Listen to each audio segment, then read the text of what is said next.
If there's one thing that you could tell every entrepreneur on the planet right now, what would that thing be that you think would be most helpful? I've not heard one person say. So first, I have a gift.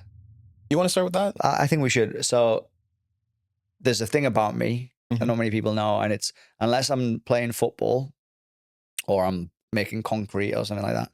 Yeah. It'll come relevant in a minute. I always wear Adidas Samba shoes. Okay. Do you know Adidas Samba? I do now. Right. Okay. So Adidas Samba was from 1949 by Adi Dassler, the Adidas founder. And he wanted to basically make a shoe that, this is the backstory. I didn't know this at the time. Adidas, when I was growing up, Adidas Sambas were the football shoe you'd have that you could wear at school, and they were versatile. Right. And the shoe itself was, it's, Doja Cat wore it now, Rihanna's wore it. It's like a kind of a fashion statement, Rishi Sunak, the British Prime Minister, has been caught wearing them. Like it's lasted the test of time, 75 plus years. Wow. And it started with, Germany's obviously very big for football. And when it got cold, everyone was playing football inside, and the boots they were wearing, with the studs and the cleats couldn't work inside. So he wanted to make a grippy shoe with a leather top, with a gummy rubber bottom, and then some, thing on the outside that would be good for kicking. Yeah. So he made the Samba and called it Samba after Brazil, the best footballers in the world at the time, and arguably historically still today. So he created the Samba.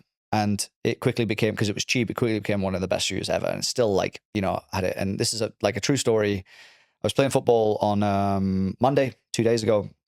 We got to the pitch. The pitch was double booked. So I couldn't wear my boots. So we ended up playing on this harder surface, which wasn't very well looked after. And I'm like, no one could use their boots. But I'm like, because I traveled in Sambas, which is what I'm always wearing. Right. I could just play in them, right? And that's how I've always lived my life. So because of the versatility, the thing is, there's kind of a bit of a business lesson, I think, in the adaptability, the simplicity of solving the problem as well. Right. I always wear Sambas. So it's my thing where I always give out a pair of Sambas. Dude. To anybody who I meet. Thank you, man. Thank you. Let's check this out. I hope you like pink. No, I'm joking. I honestly would have worn it just as a thank you. Yeah. Oh, these are sick. Yeah. So now you can play football. Oh, man. And look cool in front of Doja Cat. I love that. Wow, thank you, man. No worries. I really appreciate that. Yeah, there's in one of them, so good luck on the plane. Is there a diffuser kit in here too? Yeah. Let me put this off to the side. Thank you. I appreciate it, man. Yeah, so I'm excited to chat with you today. I feel like there are so many questions that I have for you just as a serial entrepreneur and an investor, and there's a lot that people can learn from you, right? So maybe we take it back to the sort of like early days, sure, where you were in the military, right? Yeah. And I want to hear about that journey from the military to being this fantastic entrepreneur person. Fantastic's a loose word.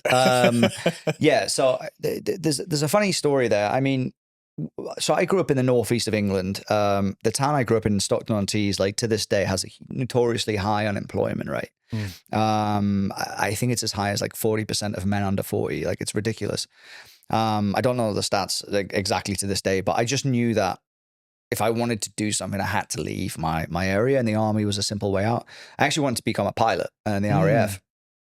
Top Gun, came out the year I was born. I was obsessed, love volleyball. I don't, but like the cheesiness of Top Gun. And to this day, like there's a thing ongoing where if I'm on a plane and Top Gun's on it, I'll send a video to my friends and they know I'm on a plane because I'm watching Top Gun. Which is weird because my wife's scared of flying and they see these planes crashing and stuff. She doesn't like it, but I had this obsession. So I went into the careers office, still in school, 15, and said, I want to become a pilot. What do I need to do? I knew it's a long process. The guy said, you need to get these grades, you need to do this. And it turned out at the time, I only needed to get grade C's in English, maths, and science. And then I think it was 4 or 5 others. And I was really good at math, like a bit of a math, I don't want to say protege, but I was really good at math. Yeah. Science I could get by. In English I struggled. I'm still to this day quite dyslexic. So I was like, right, all my focus is going on English to get that C and everything else. So I just went for C's, like to the level of I was in the highest maths class, one of the best in the class. And I went, I want to get the lower exam where the maximum grade I can get is a C, right? Which everyone was upset with. And I said, but I don't have to revise for that. Yeah. Because it's all in here, right? So that's another, so that's kind of probably the first entrepreneurial decision I made as a 15, 16, should I say, kid.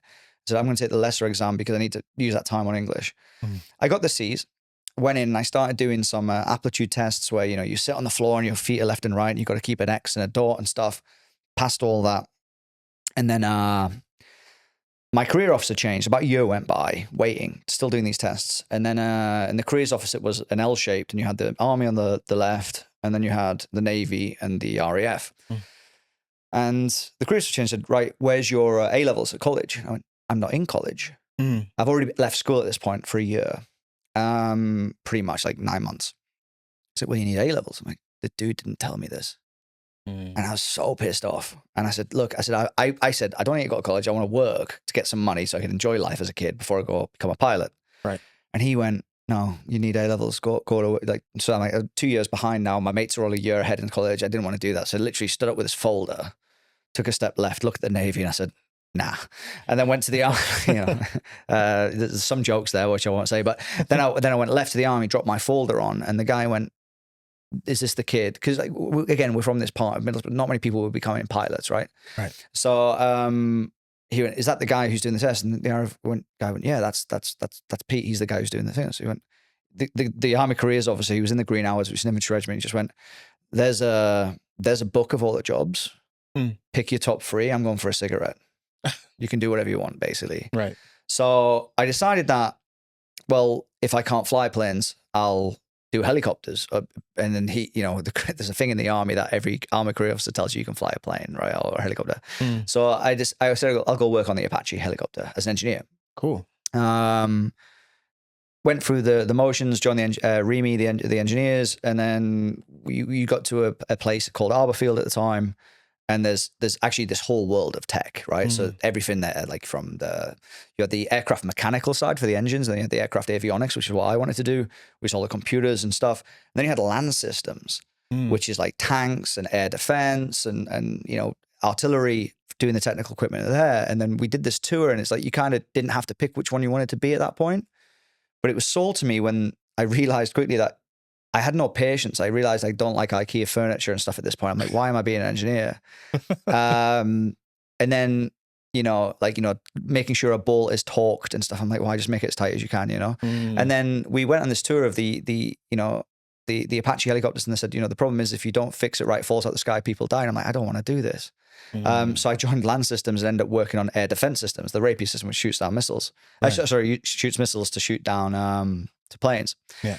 My career went on, and I did everything I could not to do engineering in the Army. Have zero patience to this day on fiddly things. But I got promoted very quickly because I was kind of the guy who'd be, look, I'm not going to sweep the hangar, but I'll iron a uniform for you. That was probably an entrepreneurial thing. Looking back at it, even now, I just thought of it then. But like, I'd always I'd organize a skiing trip. I'd do whatever I could do except my job because I just didn't enjoy it. Right. And then one day, and I was getting promoted really well, doing really well in the regiment. And one day, it was around about my 21st birthday. We went sailing, adventure training in Solent, which is like a little strait of sea at the bottom of the UK. There was no wind at all. I've got pictures of this as well. I can show you. We went sailing. There was no wind, so we ended up motorboating. I didn't enjoy it at all, right? But it was great. I've got a picture of me dressed as a female pirate with fake plastic boobs. We just went and got absolutely wasted. And I remember stumbling back to my boat, which was called the Trocus. It was a small boat. There's loads of like guys on there. Farouk, my friend from Ghana, was on there. Big African guy. And we're all on there. He was on Ramadan at the time, so he had like crawl over the back of the boat to eat at nighttime and not just wait. It was just chaos in this boat. Yeah. But we had a great time. And one day I was stumbling back and I seen this big catamaran boat, which is a boat with 2 hulls. Huge, worth for sure 5 million plus. And there was kids partying on it about my age at about 2 a.m. And it just struck me like, how the hell have they afforded that? Right. And I went, most people pass it off. And I did at the time. And I went, oh, mommy and daddy probably own it, But then I got in bed and I went, how did mommy and daddy afford that? Right. And it just stuck with me, right? In the back of my head, subconsciously, I'm like, there's levels to the game, right? And I always wanted to have money. I think everybody does. I think anyone who says otherwise is a liar. But then it started, okay, someone along, even if it's corruption, at some point, someone's been able to afford a boat like that, legitimately.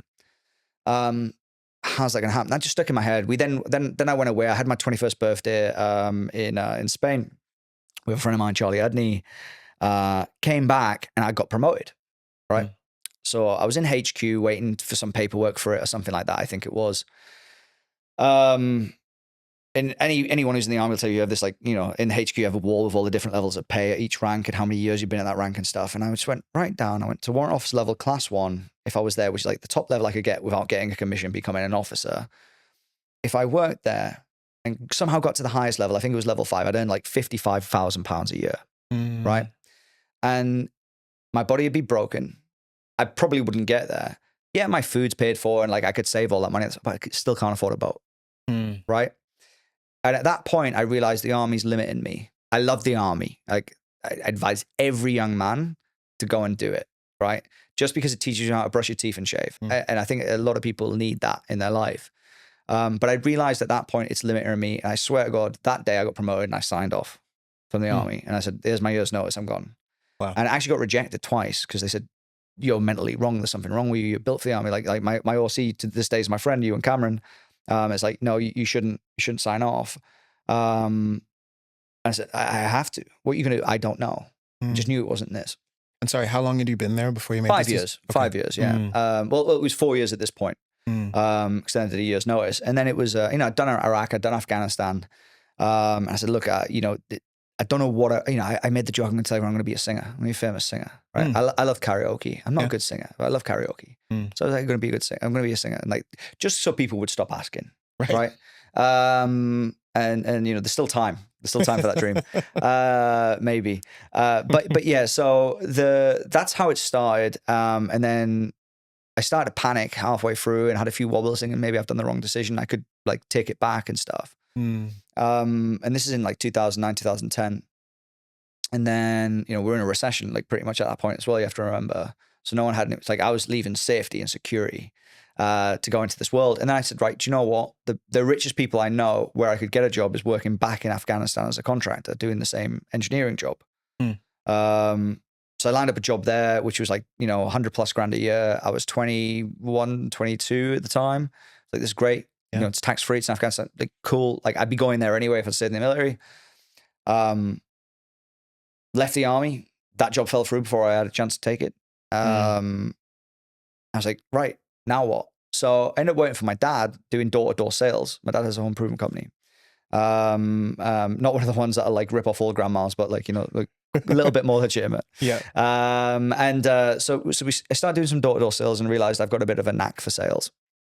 I wouldn't say it's a knack. I think it's actually, I was just always outgoing and able to speak to people. Someone says, no, that's fine. I just, you know, the math came in again. And it was like, if I knock 200 doors, I get a sale.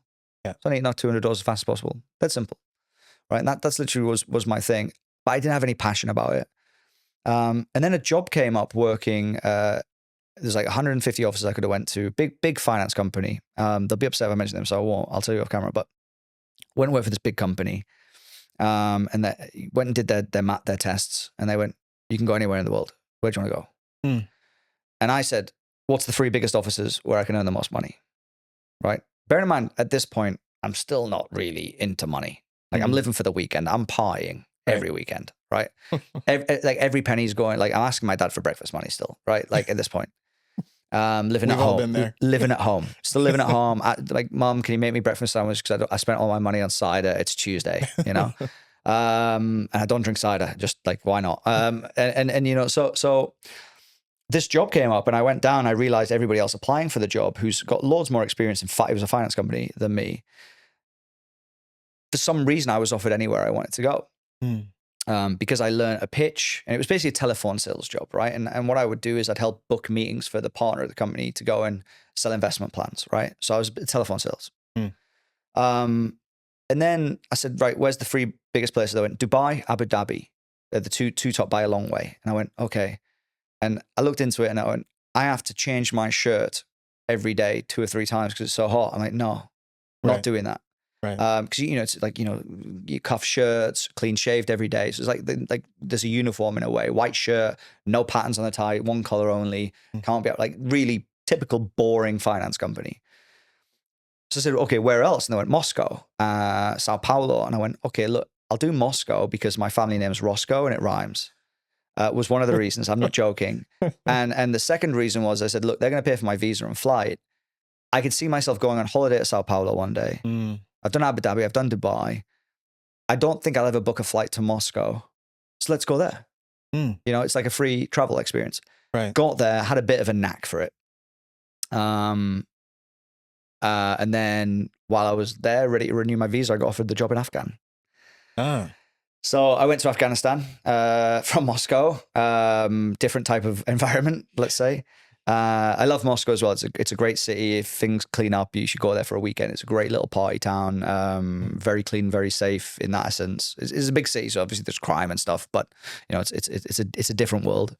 And then went to Afghanistan, realized, got paid a lot of money, loads of money, but realized the grass wasn't as green as I thought it was when I was in the army. And now I've got this world of finance in the back of my head. And while I was there, again, 3 months had went by and like my contract's up for renewal.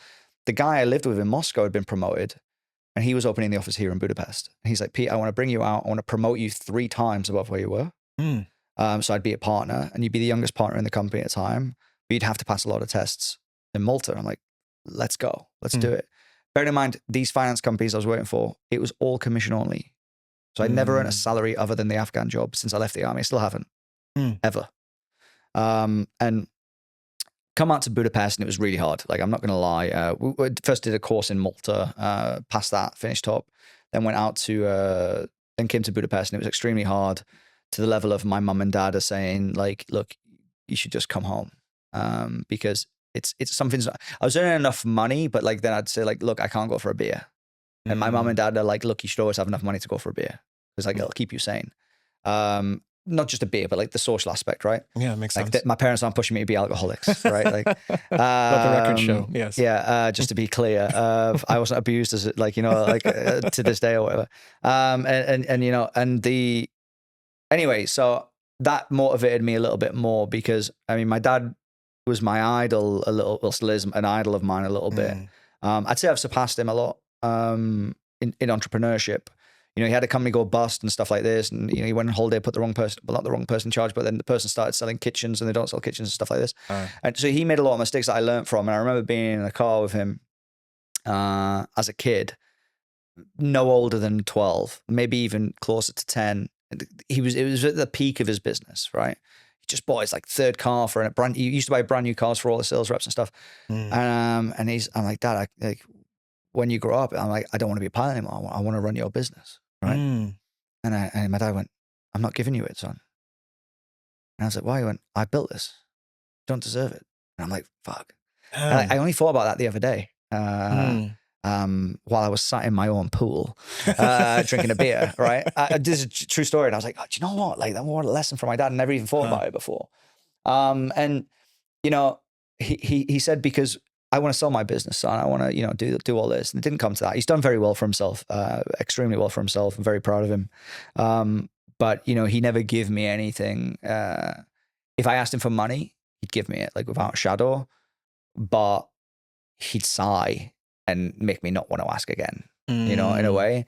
And I think that's one of the biggest lessons he's ever given me. And it's like, you know, there's a quote I always remember says, and it stuck with my dad, this quote, because I re-give it to him and he can't remember giving it to me. And it was just like, if I don't have enough money, I'll just go and earn more. Right. And then when the finance thing started working, I remember I'd said it back to him and I'm like, you know, because we get married, we went to the Maldives for our honeymoon and we bought a house in the same year without a mortgage, right? All in the same year. And he's like, son, like, you might be overstretching this year. And I went, Dad, if I ever got any money, I'll just go and earn more. And he was like, and I heard him telling his friends this. Yeah. Or like just overheard it in the pub, you know? And I'm like, Dad, you told me this. He's like, did I? You know, like this kind of thing. So there was this barrel of wisdom growing up. Right. And, you know, I people might say, and you know, oh, you were lucky and stuff like this. But look, this is the same wisdom that's in books as well. I've learned more from books than I have from my dad. Long question, answer to the question. All good. So then the financing started playing out. I then set up my own company in finance. That went extremely well too. But but I wouldn't say I ever was fully in love with it. When I left the corporate finance world of like, you know, you have to clean shave and tie, the first thing I want to do is grow a beard. So if I'm doing my own thing, I want to grow a beard. The guys in the office, a lot of them wanted to leave and come with me. I said, I don't think you should because it's a gamble. Bearing in mind, at this point, I already had my house paid for pretty much. Well, it was paid for. You know, I had like, I could take the risk. And then I was known as the finance guy with a beard who wears the Sambas. Like, Right. so I'm, like if you think about, I'm going to sell a pension to somebody, and everybody's used to the guy in the tie. Going to a bank, everyone hates people. When they go to a bank, you sit down in front of a mortgage advisor, people hate that guy. It's the same as a car salesman. Why? Because you're in a suit, mate, and I know this isn't you. Right. Right. So I was like, I'm just going to be me. Right. So I'd go in shorts, t-shirt, tattoos out, but probably lost some customers, but I was different. Right. And then I got the customers that became friends. Right. Is the key to it. But then something I always wanted more. And then I had a bit of, again, didn't have a mortgage or rent to pay anymore. Built a bit of cash and I said, right, I want to open a bar, as every man does. And I knew the best barman in Hungary, right? The first Hungarian I ever met was a guy called Zoltán Farkas. And I was like, get Zolly in. I want to open a bar. It'll be fun, right? I sat down with him and he's like, you're not opening a bar. We shouldn't open a bar. I don't want to open a bar. You should open a shooting range, Pete. I was like, what the fuck? So we did. Looked into the numbers, insane margins. We're in a tourist city. People love shooting. There's bachelor parties everywhere. I have the military background, but like I'm probably the least military person you'll like. I own a shooting range and I hate shooting. Like I like money, right? I like the numbers. I like the market inside. I like fixing the problems. I don't know the names of half the guns in the shooting range. Like it's not my thing. I'm not even good at shooting. Like, I'm like, people come in, if I'm there working the day and like, oh, you shoot. And I'm like, look, guys, I'm not good. Like, I'm very good at building a business, but I'm not good at the shooting. Right. And we hire people who are extremely good. And so Zoltan sits down and says, like, you should do a shooting range. We looked into it and then we went down this path.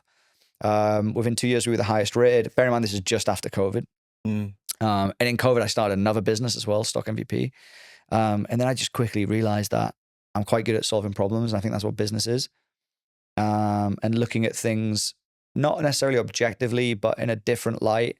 There's a thing, like I used to be in the army cadets as a kid as well, like, right. And in the army, they do it too. And there's a thing called a command task. Okay. And I'd advise, there's a saying in the army, civilians pay for this shit. Civilians pay to do this. You guys are here getting paid to do it. You're lucky, right. And you'd be crawling through mud and shit and dust, right? And like, civilians pay to do this. But there's a thing called a command task. And what it was is a guy would give you a briefing, say, this is a minefield, here's some barrels, you got 4 planks and a rope and you've got to get it over to the other side and pick up this box, right? Or something stupid. And I used to really enjoy them. But what I used to do as a kid, I used to listen to the briefing, try and find a loophole where they said, oh, they didn't say you can't step on the minefield. Or they didn't say you if you drop the plank or like some loophole. I was always looking for loopholes, right? And I think that objective thinking has translated a lot into business as well by looking at, right, okay, who says we can't fix it this way? Let's try it and figure it out. And come into AWOL and stuff. That's like kind of what we've done with AWOL too. Why does it have to be that, you use Google as a search engine? As a simple example, ChatGPTs came around and AI, and it's like Google's starting to lose a little bit of, not as much as people think, but, Google's losing a little bit of dominance there because you had Ask Jeeves, you had Lycos, you had all these other search engines that were good at different things. And Google got the dominance, but who says you have to use Google? And that's coming apparent now. I got Meta AI glasses. I use that more than I use Google now. If it works, it's still quite buggy. People are using the Open Table to find restaurants now, so things are changing always. And it's like, go challenge them. I don't speak Hungarian. I opened a shooting range in Hungary. Imagine how hard that was. I imagine pretty hard. Licensing wise, just think how hard that was. Also, Hungarian is one of the hardest languages on the planet. Yeah, they say it's as hard as Mandarin. Yeah, and I can testify it is extremely hard.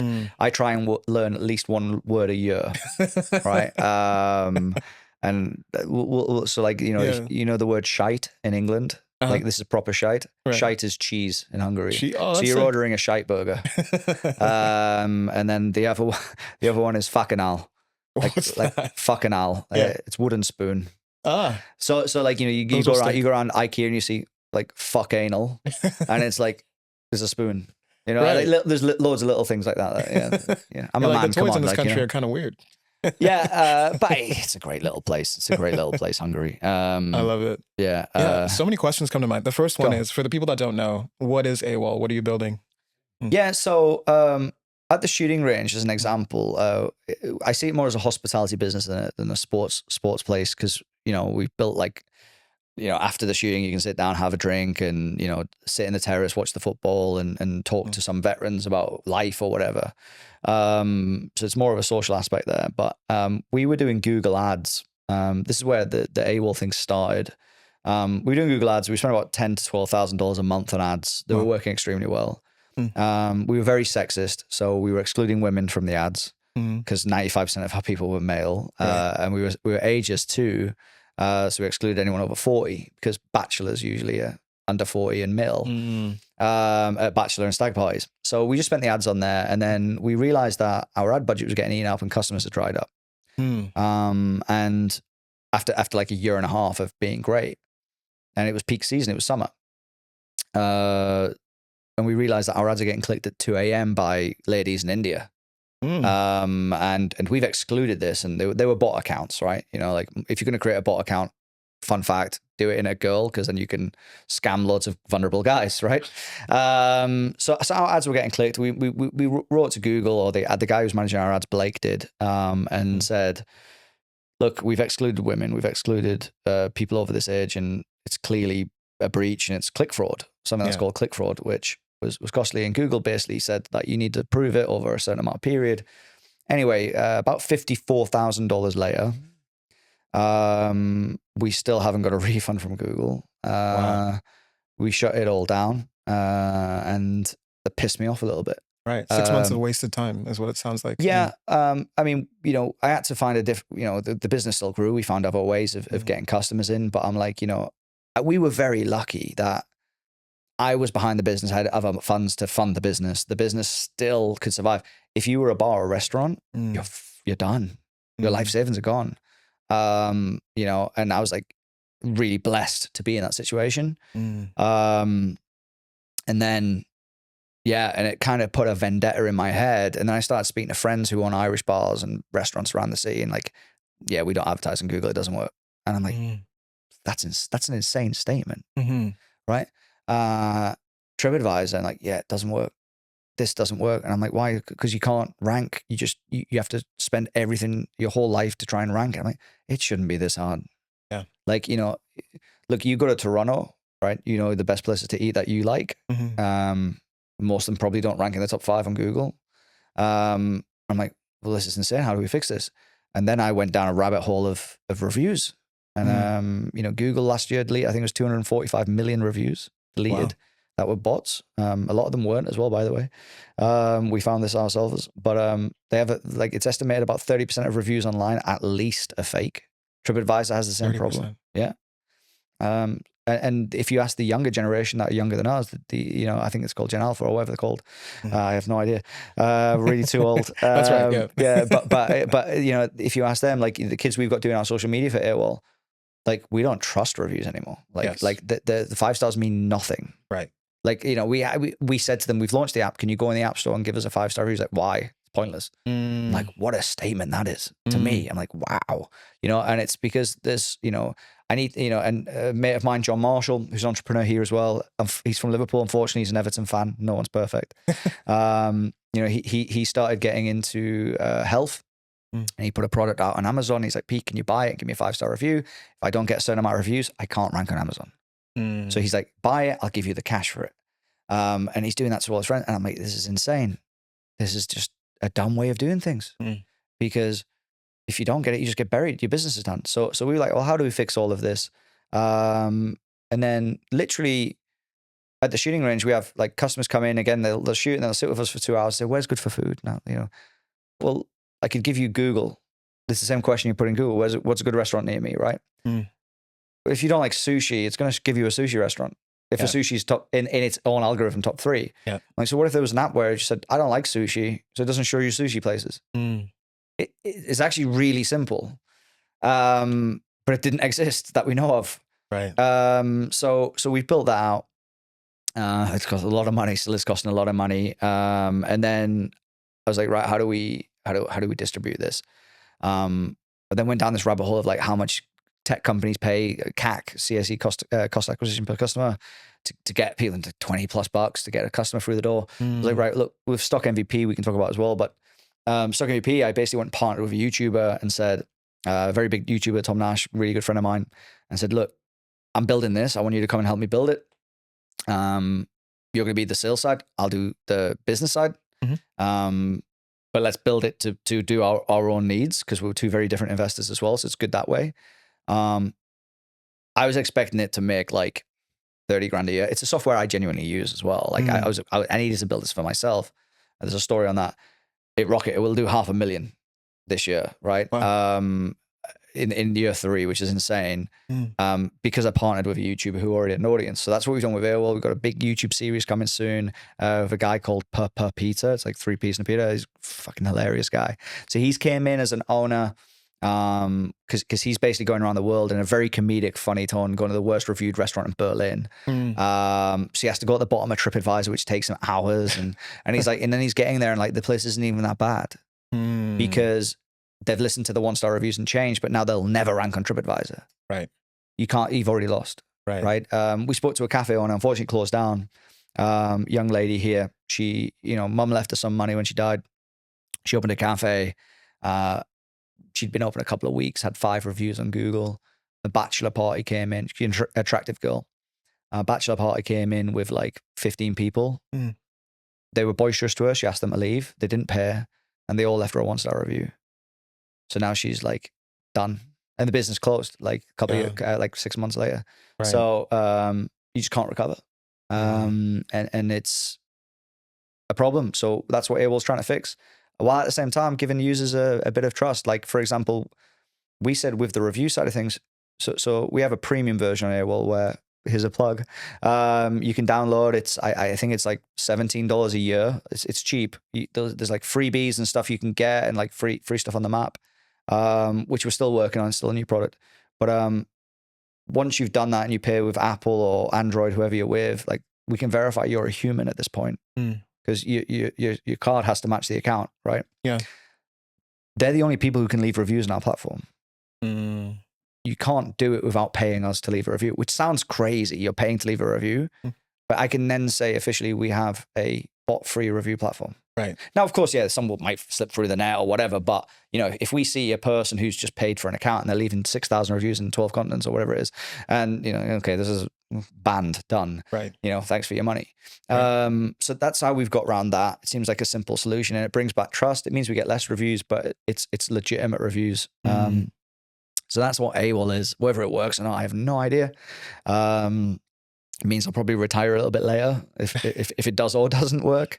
But the feedback's been amazing. I've not heard one person say this is a dumb idea yet, which worries me, to be honest. I want to hear that it's a dumb idea.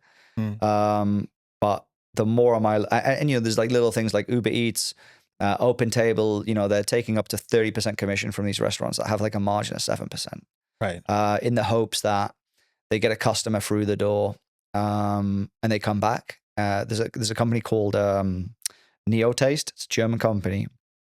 I think it's Neotaste or The Fork. I always get the two mixed up. And basically you can get like a 25% or a 50% voucher. They run the account for you, so you don't have to handle it, which is great for a business. And you say, I want to give like 50% voucher 3 times a month or whatever, and they handle it. The users sign up, pay the money, they get these discounts, right? So then you have, as a restaurant, think about it this logically. You have a customer come in, right? They say they spend $30, right? Isn't it rough? It's roughly about right. At a casual dining restaurant, they're now spending $15, which means you've pretty much lost on that meal and drink, right? In the hopes that they come back, but they've paid for discounts on this app. So where do you think they're going to go next time? And another discounted place, right? So you haven't got so you just paid someone to come and eat your fucking place. Like, it's insane, right? But they don't have options, these businesses. That's the problem. And with Google's new AI, like the whole map with the free options, that's dying out. Google have told you it's dying out. SEO's changed. Doesn't it? Like if you used to be able to say, oh, the best vegan free caffeine coffee shop is this place, and you'd write a blog on it and you'd rank. That's done. Right. Because Google's scraping Reddit now. And it's got nothing to do with the 60 million they paid them a year. Nothing to do with it. That's why you see loads of Reddit answers now on the first page out of the blue. But nothing to do with that partnership. Ironically, it's just ironic. But yeah, that's basically where it is, mate. And you know, we hopefully can do some good in the world that I think is needed. Yeah, I mean, I feel like you're never going to hear this is a bad idea. You may release a feature from time to time where people are like, what is this? But the idea itself is needed, right? I think so. I think so. I you know, the thing is at first we didn't have any customers. I mean, we've just, so it's like, you know, OpenTable, I'm coming for you, right? OpenTable charges, I think it's like $4 per booking, the restaurant. And then if they pay in the app, I assume, we're still figuring out how they implement this. But OpenTable will also take a commission on the bill on top of that. Wow. Yeah, it's insane. If you think the average customer in a casual dining spend it's like $26 something on average. Like it can be higher, it can be lower. Right. Some people just buy a hot dog, you know. So if they're taking like, you know, let's say it's $25 and they're taking $4, you know, the percentage to acquire that customer is insane. Yeah. So and then there's also a commission on top of that if they pay in the app or however it works. Right. It's just not viable. We've heard some reports that they're paying up to 30% commission to OpenTable. That's insane. So we've just built our feature. We're hoping to launch it by October, where basically we'll charge the restaurant 10 cents flat fee per person. That's it. They don't show up, we'll refund you, no question. Because on OpenTable, you don't get a refund if they don't show up. Right. So we understand the cancellation fees a bit more now. Well, here's the other thing. We went down the rabbit hole. So like, don't quote me on this. I mean, we can put the terms on screen, but it's pretty much right. I think you can not show up 4 times as a user in a 6-month period before you get punished, which is fucking insane. So like you can just book, like if you were a competitor, I could book next door's restaurant out with all my employees. They have to pay $4 per booking and none of us will get banned, right? It's insane. So with ours, if you don't show up, you get a warning. Second time, off the platform. Or you get a ban for 6 months, right? You can still use the app, you just can't book a table, right? So we're trying to solve that as well. At the end of the day, look, most people are good. They want to find a good place that matches their taste. That's good. It's safe. It's clean. I always use the local idea. You know, we all have our local bar or coffee shop, and the reason we go that is because it's a 6 or a 7 out of 10. No one's local bar is a 10 out of 10. Doesn't exist. You go there because you know you're not getting a 5. Yeah. You go there, you're getting a above average. It's reasonably priced, but you're not getting a 10. Right. But you're not willing to try somewhere else in case it's 5. Yes. So we're trying to fix that as well. But yeah, that's basically AWOL. I mean, you know, we'll see in the next year. I love it. I love it. And going back to some of the questions I had earlier. Yeah, sure. Do you said your dad was very wise at the time. When would you say that his lessons and the things that he was saying started to click for you? Was it after the first business? Was it when you were running around as a consultant? I've only been reflecting on it. I'm still figuring it out. I've only been reflecting on it personally over the last like year. Yeah. In the last year, I kind of like, you know, off camera, we were talking. I said that I think I realized that I think differently to people, but I think I've trained myself to do that. I think anyone can. There's loads of books out there as well. I'm not an avid reader. I listen to audiobooks in the shower or the car or wherever I am. Yeah. And you know, I started reflecting on it a lot, and my dad was a wise man, not just my dad, but his circle of friends. And, you know, one of his best mates called Mick the Brick. He's a bricklayer who ended up building a big building company, you know, did extremely well for himself, building hospitals and gyms and stuff for the government. Still to this day, still is the odd brick, you know, for his company, like a really salt of the earth guy. And you know, through all of them and just hanging around them, obviously I grew up, like I don't want to say hang around them more than my friends, I did, but like, I related to that generation. So I am a millennial, but I'm probably more of a boomer in the mind. But the lessons, even now, I still can't really say, was this my dad? Was it not? And I'd love to give him, say, oh, my dad was, you know, Superman. And he was in many ways. But I don't think that was the defining factor. To the level of like, I think that if my dad was doing a business, I think he'd ask me more than I'd ask him. Which is quite hard for me to say, to be honest. But yeah, I think you're influenced by whoever you meet, whoever you listen to, and everyone looks up to their parents. I think that's normal. Right. But like to the level I think now where we are in the family, if you want to call it that, is if there's a crisis, people tend to call me more than they call him. Right. Which is fucking a dick thing to say, I don't to be think honest. so. But you know, at the same time, I'm happy about that. My dad's earned his time off. I'm really happy about that. You know, I'm here. My family's back in the UK, and my brother's in Australia. So there's not much I can do anyway, other than laugh at the situation. But yeah, I think when it comes to business lessons, I think that I've only started reflecting on it. I'm still trying to process that as well. But you read a lot from mentors, and I'd say, like, you know, challenge everything mentally. You don't have to challenge everything you see in an office if you're working in an office or a mechanic or whatever. Yeah. Don't challenge everything vocally. Think about it, process it, and then say, well, is there a better way of doing this? Yeah. Or how would I do it if I had my own business? And just ask those little questions. Like, you know, there's a thing in the army, like we had you know, everyone pretty much has a hangar, right? Where tanks, vehicles, planes, whatever it is. It's like, there's nothing to do today, guys. So we're going to sweep the hangar. We did that yesterday and every day last week as well. Yeah. Like, why? So, like, you know, it's why are we sweeping the hangar? We did it yesterday. Yeah. Well, there's nothing to do, so you got to be busy. And I'm like, okay, but we could go for a run. Yeah. To get even more fit, or we could, you know, like clean the guns again. You know, like you know what I mean? Like just try and be something. This is just for the sake of doing it. Like the army is great as well for some funny punishment. I just came to my head there. Like there was one punishment. It's completely side tangent here, but I remember getting punished and painting grass green. Yeah, fun. So if you ever want to punish your kids, that's a good thing to do. And it was in like, you know, spring, so the grass was already green. It wasn't even like, you know, it was like painting the grass green. I have to ask, for a certain amount of time or for a certain area? It was about 2 hours. Yeah, about 2 hours. Yeah, it was my punishment on a Saturday. Oh my God. Hilarious. I'm pretty sure the paint's not good for the grass either, by the way. But yeah, so that was a funny one. Right, kill your spirit and the grass at the same time. Yeah, but it's such a good story. You don't mind doing it, you know. But yeah, I mean, yeah, I'd say it's a weird thing because, you know, my when you join the military as well, like your I don't say idle change, but your whole principle and mindset changes as well. From, you know, you learn you're such a small cog in anything you do. Even me as an entrepreneur here, I'm still a small cog in all of my businesses because without the guys I have, it wouldn't work. I also, I'd say one of the biggest assets I have is I collect people too. Not like some serial killer yet. But like, you know, when I had this idea to open a bar, I'd been here like already 8 years. And the first guy I met, I'm like, I need to keep hold of this guy because I'm going to use him sometime. Yeah. Right. And, you know, it's the same with everyone I meet. I'm like, okay, I'll keep that business card. There's a Charlie Munger, God rest him, Warren Buffett's right-hand man. He said that he doesn't carry many business cards.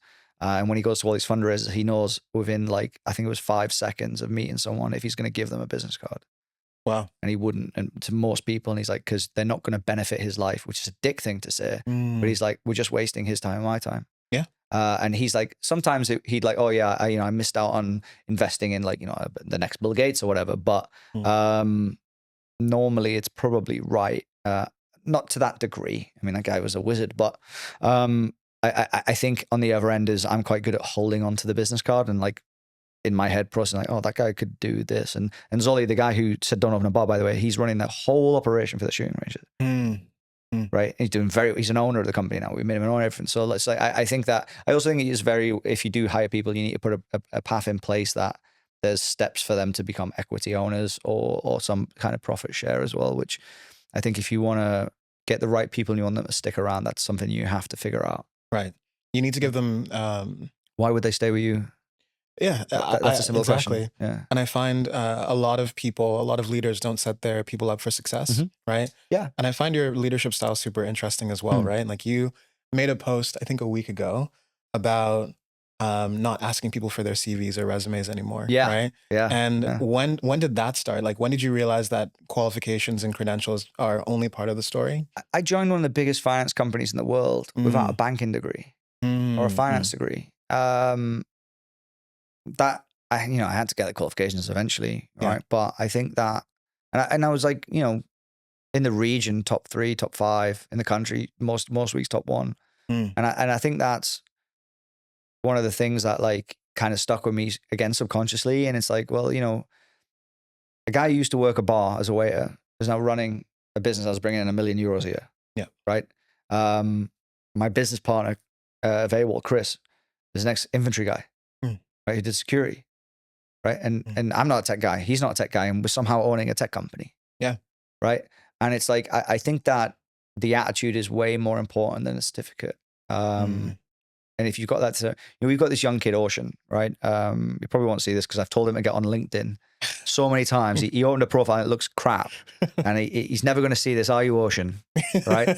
But, I see a lot in this kid. This kid grows up like to the level of he lives in the countryside of Ireland. Like he's I can't make this meeting today because my dog got hit by a tractor.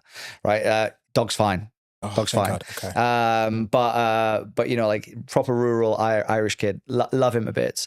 But I'm like, trying to, I don't say mold him or shape him, but like, dude, like, he sent me a picture literally as we sat down. That's why I was shaking my head earlier. And I'm like, he's changing the website a little bit. And I'm like, dude, why have you used this color blue? This isn't our color blue. Like, what, we have to use the same colors? Yes, that's our brand. And and I'm like, we've talked about this 2 weeks ago. So but these type of things, but this kid has the right work attitude, and he's like, I'm going to stay in on Sunday and do this for you. And he's got college and stuff. He's a very young kid, 19, something like that. Yeah. But he's just got the right minds, and he takes criticism, which is a huge thing for that generation, I think. Yes. And I think that, he's done a lot of he did ads for us. He's done the website design for us, and he's trying to figure out where he is in the world as well, which I respect and understand. And I just know at some point we're going to have the perfect role for him. He's going to fit in. So I want to keep him around. Yeah. He's got the perfect attitude. He's never going to hear this, so it doesn't matter. But yeah, he's got the right attitude and stuff like that. And he's growing a lot as well. And I think that if you just collect people and we had a staff meeting at a shooting range, we're moving the shooting range, and there's a lot of tension. So because staff are split and doing different shifts and doing building walls and concrete and stuff. And the morale's, let's say, low is the best way.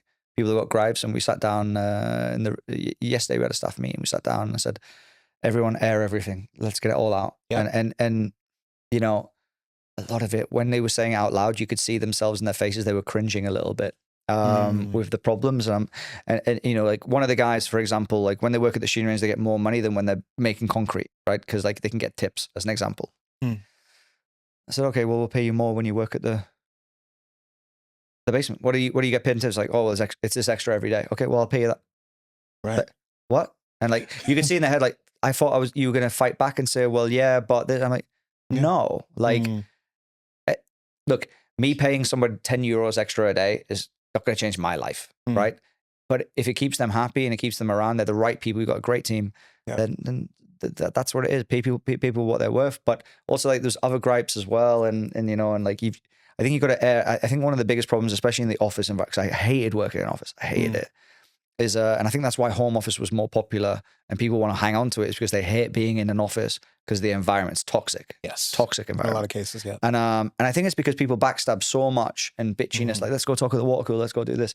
And I'm like, it's because you don't air problems. Yes. Here's a tangent of a story. So when I was working for my dad, he was working with another guy called Tony Finnegan. Tony Finnegan might see this. I haven't spoken to him in years. He was like one of the, he's a door-to-door salesman, again, from a really bad part of the world, in the Northeast, and did something with his life, right? Really energetic guy. Like, wow. I'd love to have 5% of the energy he has. But we'd come in, bear in mind, I'd be like, just left school, 16-year-old, before I even joined the army, this is. But I was still figuring, like I said, I wanted a job, so this is what I was doing. And he'd come in, and there's something I took away from him, actually, now I think about it. And we'd have this Monday morning meeting, and look, the people who would tend to be doing the door canvassing are not like doctors or, scientists, right? And he'd be like, sales were shit, guys. And he'd just fucking point at people, swear, like absolute abuse people, to the level I've never seen, even in the army, right? And then say, right, go to work, right? On a Monday morning. But the next week we get the result, right? And some people would, but he never did it at me because I was a young kid, right? And there's some people he did. So he had this weird management style. But again, because he was so eccentric. But what then, like now looking at it, what he did is he used to build people. But then afterwards, right, okay, guys. So it's like the thing he had, right, is he's like, I've got so many sales reps. I need let's say 26 leads today, right? Because you're dealing like booking the meeting there, and then the guy comes later, measures up your windows and sells it, right? Right. So I only need 26 leads today. If you get it in the first hour, you go home. Same pit, right? So I'm like, get the result done, go home. Right. Whereas most other companies, and my dad, took this on board with his as well. And it's like most other companies are like, no, you stay out till 5 because I'm paying you till 5. Right. So I kind of took that from him and my dad and that philosophy. But he'd go and grill the guys, but the guys still want to get home early. So they still get the result, right? And he'd also built, he was really good at like, let's go, like he'd call it like, my guys are all sat in my office doing my head in. The next 3 leads go-karting. Like now, like we go go-karting now, right? So it's like everyone's just like morale, and like he did all these like little things, like we at the students would give away an iPad last month and stuff. So like I try and like do this as well, and I think like my advice to anybody who wants to be an entrepreneur is simplify. First thing, which we haven't talked about, which we'll probably do again some other time, is simplify your message, right? Because a lot of the time people want to solve a problem, it's the wrong problem they're solving. There's an easy one to solve that. And then break down that problem to its micro level. We've got time, we'll dive into that in a minute. And then the next thing is listen to as much criticism as you can, take it on board, and especially take it from people you're looking to hire. Yeah. Because it'll save yourself a lot of time and heartache. So many entrepreneurs going like this, no, you don't know anything about the industry. I know more than you, which is true. But that person who doesn't know anything about the industry is your potential customer. So they're going to be thinking exactly what the person clicking on your website is, right? Exactly. And then, just circling back to that MVP, I just want to talk about the chocolate company, right? That I nearly invested in. So there's a girl from, again, the Northeast of England, reached out to me on LinkedIn. Lovely girl. I really, really hope she knocks it out of the park, and I'm pushing to help as much as I can. So she had this thing called 80 Noir, which is a healthier coca hot chocolate drink, an alternative to Cadbury's. And it's like, what they have basically one sugar cube to like 12 of Nesquik or Cadbury's, right? Wow. Somewhat ridiculous. And she's really into it. She's done the social media and like the videos, and she got Team GB athletes involved of this thing. It's great. And she wanted to do a burger van for hot chocolate at events, right? Okay. And I said, well, why don't you just sell this on the internet in bags, right? She didn't really have an answer, is the best way. Like, this is what she wanted to do, and this is how she thought she was going to get the brand out. And I said, yeah, but like, this is a huge cost, this van, which isn't running yet, to your business, and you don't need it. Like, you haven't got a proof of concept yet. You've got a few customers. But if you sold, like, you come to me asking for investment, if you sold 400 bags in a month and you've run out and you need money to replace the chocolate, I'm like, holy shit, how much money can I throw at this? Right. Because now it's a demand problem. Like, we don't know if we've got the demand yet, right? And then we had loads of conversations, and as we got down to it, I didn't invest. It sticks with me that because I wish I could have. I didn't invest because like she needs to figure out where she wants to be still. And I'm still here if she she wants to find out. But what I said is like, look, your MVP isn't an athlete drinking hot chocolate at 9 o'clock at night. Right. Like realistically, it's probably a small percentage who do that. Adults enjoy hot chocolates. I mean, how many hot chocolates have you had this year? None. There you go. Right. Yeah. I think I had one when I went skiing. Right. Maybe I probably had whiskey in it. Now I think about it. But I can't even remember going skiing. Now I think about that. But that's how good it was. But I said majority of people are kids, right? So you've got this huge pain point with kids are drinking Nesquik, Cadbury's, hot chocolate. At what time before they go to bed? Is sugar good for you at nighttime? No. Right. So you got this healthy option. Parents don't want to send their kids to bed hyperactive. You just need to make sure it tastes good, right? Which she's adamant it does. I'm sure it does. I'm like, okay. And then, what she's given is basically, it's actual chocolate cubes that you can eat. And then you drop it in the thing and pour hot water in it, hot chocolate, right? Oh, that's cool. So like, it's a cool system to teach a kid as well. They could eat it or they could grab it. So now you got a chocolate bar too. So I said, well, actually what you need is she needed money for the product. I'm like, well, let's just get the product in, sell it on Etsy, job done, right? And tailor it to kids. Get a kid name in, get a mascot in, and do it that way. And you're going to have more parents concerned about their kids than you will parents who are concerned about not eating sugar at nighttime. So you literally can cater to the majority of the world. But then in the business plan, I know what the problem was. I've told her this, so I'm happy to talk about it. But the problem is like, she's like, right, I need like, I think it was 50 grand and 30 of it was for her salary so she can like survive, which I understand as a founder, it's the hardest thing. But I said, but from my point of view as an investor is, I don't care about your salary. Like to be fully truthful, and I said, I don't really care about your salary because next year, if we've only made 20 grand, we can replace the stock we bought and the marketing. I need to put another 30 grand in to pay you again, don't I? Right? Again, if you were coming to me that you sold 400 bags and you need money for stock and my salary, the different story. Right. So that's kind of where we left it. But you need like your website needs changing, the market needs changing. And like I said to her, I said, look, we literally typed in AI on one of the calls. I said like, we pulled up this image and it was like the Cadbury's powder, her powder, 1 cube of sugar, 12 cubes of sugar. So that needs to be on your homepage before you start scrolling. Absolutely. Like you don't even need text. I know what I'm buying here. Yeah. Right. So like, but like she wouldn't know that, like this is something that you can only learn through experience and failure is like, you need to simplify. This is one of the problems we have with AWOL is trying to simplify the message that much. Because there's so many stuff we saw like reviews and the matching and the Buccaneer table and the ads and the offers, the deals. It's like, it's really hard. So, I mean, we literally only came up with it last week, which was it's TripAdvisor meets Tinder. Most people understand what that is. We originally went, it's Tinder for your taste buds, but I want to troll TripAdvisor a bit.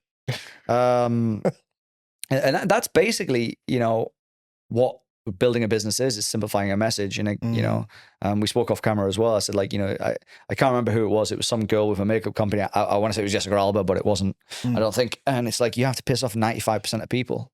If you want your brand to succeed, but they're not your customers. Don't worry about it. A big example of this, and this is going to get me in trouble, is the jean company with the Sweeney girl. Yes, it's all over the place, and I'm like, yeah, but what people don't understand about marketing is everyone's talking about it, so they're going to sell more jeans, right? The person who's pissed off about Sweeney being in this, it is Sweeney, isn't it? The girl. Yeah. I'm really not into like celebrities, right? But like, everyone's seen this. That was a stretch for me too. And I said like, but do you know what the thing is the person who's pissed off about it was never going to buy American jeans anyway. Yeah. They're just giving free publicity, right? And absolute genius marketing. In a way. Yeah. There's the guy, the LC Signs guy, Tony. Yes. Right. Yeah, on TikTok. And it's like, that guy's probably a nice guy. It's just he's realized that there's 5%, probably more than 5% of people in America who are going to want to buy signs because I'm funny. And I do this, that is going to piss off the other 75% of people, or whatever it is. But it's like, but now I've got millions of followers and who wins? Yeah. And I think that like, there's that example, there's loads of examples of trolling and stuff that really work. Right. And there's loads of other examples with marketing too. Like the most famous ads I can think of all the time, like historically, are always ads that have nothing to do with the brand, like Budweiser with the frogs. Right. Nothing to do with beer. The what's up? Nothing to do with beer. Budweiser again. Cadbury's with a gorilla drumming. Yeah. Nothing to do with Cadbury's. Everyone resonates. Like, so my thing is like, where people get stuck with the marketing and with all this other stuff is just try and like simplify your message and then think of a concept that works. Right. With AWOL, I told you earlier that it costs about $20 to get a new user on the platform. We're putting out videos now. I have no idea if it'll work. We put 6 videos out where we're literally going up strangers in the street and saying, download the app, I'll give you $20. Yeah. Rather than give it a Facebook, I'm just getting someone in the street to download it. But we now get a content from it. So I actually get something else back. Will that work? I have no idea. And I'm not rich enough to give 1 million people $20 yet. Working on it. But yeah, so, and what we did is we then built the raffle in AWOL. Here's a plug. If you log into AWOL every single day, you get entered into the raffle and we give away $20 every single day to a user as well. Yeah. And as you level up on the app, every level counts to 1 entry. know, a little retention hack there for you. I like that. So the downside is because we're still testing out the app. It'll be out properly by the time this video goes out. Is I've won the last 2 in a row because I'm the highest ranked person on there right now. Yeah, if you're because feeling I've been bad, I can testing take your share. Yeah, no problem. wanna... But it's just because I've been testing it, so I got a level 30. But we will be excluding that when we put it all live. But yeah. So like, you know, I'm a level 30 and most people like level 2 or 3 on the app. So it's yeah. I love that it's gamified though. And I was going to say, like, sometimes you get a perfect marriage of talking about the brand and having viral marketing campaigns. Yeah. And the most recent example I can think of is the astronomer, sort of Gwyneth Paltrow. Yes. Did you see that? Yeah. And I thought it was just brilliantly done because they were able to get the right person, talk about the, I guess, service or app in a way that, you know, didn't really talk about it, but they captured that attention with the mistake that the CEO made, right? Yeah. And then they were like, how do we get out of this? And they found a way to spin it, right? Yeah. Which is leading a lot of marketers to believe that the whole thing was just planned. Staged. Right? Yeah. Yeah. So I thought that straight away. Yeah. Thought that straight away. Yeah. It was too perfect. I still don't know where I feel about it. Like, you know? Look, I you know, it's personal life and stuff like that. Yeah. Look, what, you know, look, my thing is when it comes to like something like that, like is look, the guy might have been having an affair. They might have already been separated. There's so many, and at the same time, like, you know, even my wife, when she's talking about her friends, and, you know, I worship my wife. Like, she's one of the reasons why I did so well in entrepreneurship. But when she tells me like, oh, my friends, you know, having a baby, something serious, I don't care. Like, it sounds mad and really so like, cool. You need me to babysit? I will. I'll help out. But like, you know, the gossip and like, you know, that people do and stuff, I don't really care. Yeah. You know, I care about, I want to come home. I want to, you know, chill out and watch TV with my missus or have a nice meal and have a chat and stuff. But I don't want to talk about someone else's household. Yes. Right. Because it's just a waste of time. Yeah. And you only see the outside. So you don't know what's going on inside. And with this, but it was a great marketing spin for everybody involved. And it's an easy trend to jump on. I was actually upset coming to AWOL, and, you know, if for anyone watching this one, there's going to be another episode where I interview you. That restaurants didn't jump on this because you could, like, people paying the bill and the guys could like, oh, you know, the bar manager's hugging, you know, a fucking bottle of beer or something. And like, oh, like hides behind the counter or something. Right. So I thought it had a lot more viral potential in it than it had, and people weren't taking advantage of it as much. The smaller businesses, big businesses did, and then but coming back to the marketing side, I think what business need to do is you need to figure out what you want to be, what you're trying to sell, and but don't be afraid if your marketing doesn't sell it in a way. Yeah. If you're trying to grow your brand, because they're two separate things. Right. With AWOL, I'm not necessarily trying to sell anything with AWOL. It's an experiment for me that I want to fight Google in a way. That's my personal vendetta, and fight TripAdvisor, while at the same time giving small hospitality businesses a chance. Yeah. That's the mission statement for me. So I want to grow the brand. I don't care if AWOL makes me a millionaire, because the other stuff did. Right. I think it has the chance. I think it has a chance to make me a billionaire. I'm like, that's not the mission statement, right? Yeah. And I think that once you separate that two, and I think a lot of people want to do marketing to sell a product and build a brand, it's impossible to do. Right. I think it's, unless you're spending hundreds of millions a year, it's very hard to do. And I think if you look at what Coca-Cola did, Coca-Cola in its marketing historically hasn't sold Coca-Cola. It sold emotions. I don't know if you know about the marketing history of Coca-Cola, but so what they did is they just went, how do we compete with Pepsi? How do we compete with Dr. Pepper and all the other brands? It's like, right, we need to get, McDonald's did the same. Nostalgia, right? So we're going to put Coca-Cola and sponsor baseball, cinemas, anywhere where people have a positive emotion, Coca-Cola's going to be there. Yeah. I'm going to pay through the nose for it. So when you go to a bar now, you ask for a Coke, you don't ask for a Pepsi. That's how good they were at it. To this day, right? Pepsi then tried to copy it too late, because then they tried to get Britney Spears and like these concert people in, Michael Jackson involved and stuff. Right.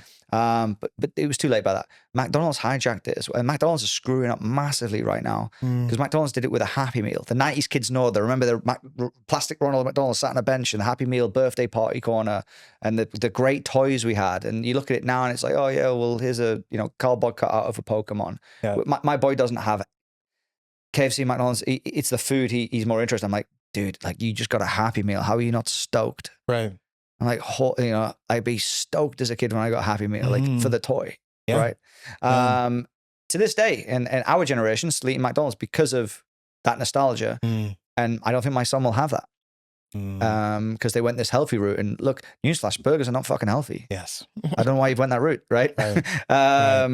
It's fine cleaning it up a bit. That's fine. But my thing is that I think like a lot of these I think the big corporations, a lot of them are messing up with this, and they're losing a lot of clientele long term because of it too. Right. And I think that that's one of the big things from smaller business side that they need to figure out is, are you trying to build your brand or you're trying to sell your product?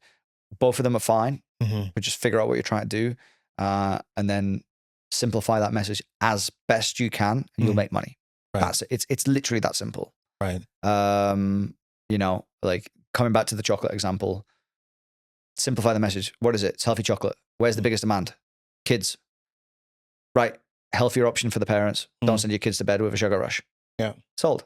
Exactly. Like it's and if you look at the competition, there isn't that much competition there. So yeah, sorry, I should have. No, dude. Should have maybe not told that, because then there'll be 100 people watching this trying to, or 72 people who watch it, or whatever, but who try to, you know, start a hot chocolate brand. Don't do that. But yeah, but that's the thing. I mean, and there's different angles you could do with that. Like, you know, cause she, you know, coming back to it, she had a market, she had friends at Team GB or whatever, and she got that, I think, come on. But this girl, she featured on Bloomberg, CNN, like all of these. She's like a true voice in the network. Right. So it's not like it's some girl in a basement, right? She was the true voice of this, and she's had, you know, Bloomberg interviews, Sky News interviews, I think it was, BBC. So like she legit knew everything about the business, just not the marketing. It's like you just need to simplify. ChatGPT is going to be a game changer for anybody. I'm not sold on AI still, right? To the level of, I think people are overusing it and using it immorally. On LinkedIn, you'll see me, if someone comments on my LinkedIn post and I think it's AI, I'm just going to say AI much and stuff like that. But I think, you know, I'm using it a lot for, you know, give me this, like we used it for AWOL, like the Tinder versus TripAdvisor. That was AI. Like legit. That was legit. Like, this is what we do. And it's like, oh, you're like a TripAdvisor and you're matching like Tinder. Yeah, cool. Make me a slogan that I can say in a sentence. Here's 25. And it's like, oh, I like this one. And you just like, so with that, and like coming to the chocolate, like, this is what I do. Where's the 5 biggest markets? This, right? How would I sell that message? That's where ChatGPT is going to save everybody's ass. But then don't rely on it to build the brand. Yeah. That's where it stops. It stops with it gives you the idea, but then use it to. Can tell you where to focus, but not how to build your brand. Absolutely. Yeah. Absolutely. So people buy off people. To end on, people buy from people. And if you're not a person at the end, I know Gary Vee saying, like, you know, in a couple of years, we're all going to be seeing ads from fake people. We already are seeing that look legit, real. But I can spot them. I think it will get good enough that it'll be hard to tell. But I think the human emotion will we evolve quite quickly mentally. And I think we'll be able to say, that feels a bit iffy, so I'm just going to not gamble there. Right. And that might actually isolate a lot of humans who look AI as well. Yes. But I think that, that feels a bit strange. So I'm just going to go with this guy who I know is 100% real because he just picked his nose, you know? And then made me a sandwich, you know, like, but I think that humans do want that connection, subconsciously. I think that if you look at like the lockdowns, COVID and all that other stuff, people are more insecure than ever about going out, more skeptical than ever, and less interactive than ever in human form. And I think that's a big problem, big pandemic, but I think that shift will come eventually. And if you're a brand, I think that if you just, guys, go outside, put your feet on the grass, and let the sun hit your face. Like that simple message, I think you're just going to do well long term. So yeah. And if you don't mind, one more question that we can leave off on is, I know you've had a lot of golden nuggets in there, but I'm curious if there's one thing that you could tell every entrepreneur on the planet right now, what would that thing be that you think would be most helpful? Don't do it. No. Understand that so there's a lot of information I could put there. It'll be in the book that I'm not writing. But it says is kind of understand that there's no one way to do things. And you know, there's a Japanese proverb to by the way, he speaks Japanese. That says, you know, I think it's Japanese proverb. Now I've said it. That, you know, you fall 7 times but get up 8. And I think that, you know, people need to realize that there's a lot of comfort in failing. Failing is founding at the end of the day. And I think that if you learn to accept the losses and you do genuinely get quicker at problem solving, you problem solve in your sleep. Like, I'm not even lying. I wake up with ideas. I wouldn't say I dream, like, but I just wake up like, oh, there's a better way of doing things. Yeah. Literally, we had a revelation the other day. Me and Chris, the business partner, like, that's an easy 2 years. We've had a problem. We just come up with a great solution. Yeah, out the blue. Right. Like, why don't we just do this? And then everyone's looked at it and went, why don't we think of this? Like we've got 4 legal teams looking at it, as an example. And so I'd say is like, look, get used to the idea that there's no answer to your problem in a book. Right. But there is many books. So that's the quote I'd say. And then figure out your own spin on things. Because, you know, if it doesn't work the first time, don't worry, it might work the 15th. Yes. And I think that you need to get used to failing, because it's only failure if you quit, right? I think people talk about failure in entrepreneurship a lot. It's cheesy and stuff, but it's so true. And it's very hard to get people's minds around that. Like, you know, I don't want to fail. I don't want to go up and talk to that girl. I don't want to do this and I don't want to do that. And it's like, okay, well, get used to dying where you are. Right. Because that's it. That you know, there's everything. You cross the street, it's a risk. The same risk. The same risk in business. That's a mic drop right there, honestly. Yeah. Yeah.